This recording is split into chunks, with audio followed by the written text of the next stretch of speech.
રાધનપુરમાં TV9 ગુજરાતના અહેવાલની ભારે અસર જોવા મળી છે। રાધનપુર ખાતે આવેલ મારુતિ પ્લાઝામાં ફાયર સેફટીના અભાવનો અહેવાલ પ્રસારિત થતાં જ તંત્ર જાગ્યું અને નોટિસ પાઠવવામાં આવી છે। રાધનપુર ખાતે સૌ પ્રથમ TV9 ગુજરાત દ્વારા પ્રસારિત કરેલા અહેવાલની જોરદાર અસર જોવા મળી, જેમાં ફાયર સેફટીના અભાવને લઈ અહેવાલ પ્રસારિત કરવામાં આવતા જેને લઈ તંત્ર તાત્કાલિક એક્શનમાં આવ્યું હતું અને મારુતિ પ્લાઝા શોપિંગ ખાતે પાલિકાના અધિકારીઓ સહિત મામલતદારે મુલાકાત લીધી અને ક્ષતિઓ જણાતા નોટિસ પાઠવી છે।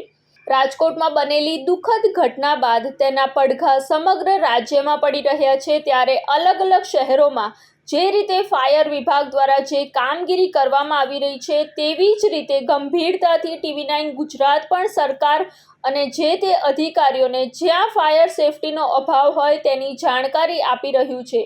ત્યારે રાધનપુરમાં મારુતિ પ્લાઝામાં ફાયર સેફટીના અભાવનો TV9 ગુજરાતમાં અહેવાલ પ્રસિદ્ધ કરવામાં આવ્યો હતો, જેની તાત્કાલિક અસર જોવા મળતા તંત્ર દ્વારા કાર્યવાહી શરૂ કરવામાં આવી છે।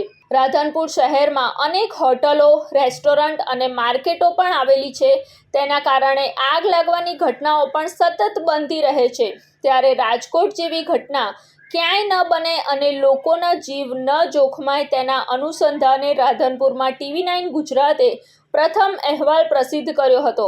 આ અહેવાલ બાદ તંત્ર દોડતું થયું હતું અને નોટિસ પાઠવવામાં આવી છે। TV9 ગુજરાત આ અધિકારીઓને તેમના દ્વારા ત્વરિત લેવામાં આવેલ પગલાં માટે અભિનંદન પાઠવે છે। TV9 ગુજરાત હંમેશા નિર્ભય, નિષ્પક્ષ અને નિરંતર પ્રજાની સાથે ઊભું રહેતું આવ્યું છે અને ઊભું રહેશે અને આગળ પણ આવી તમામ પ્રજાના હિતલક્ષી માહિતી અને જાણકારી સરકાર અને અધિકારીઓ સુધી પહોંચાડવી એ અમારી ફરજ સમજી તેમને પહોંચાડતું રહેશે। રિપોર્ટ અનિલ રામાનુજ સાથે સંજીવ રાજપૂત, TV9 ગુજરાત, રાધનપુર, પાટણ।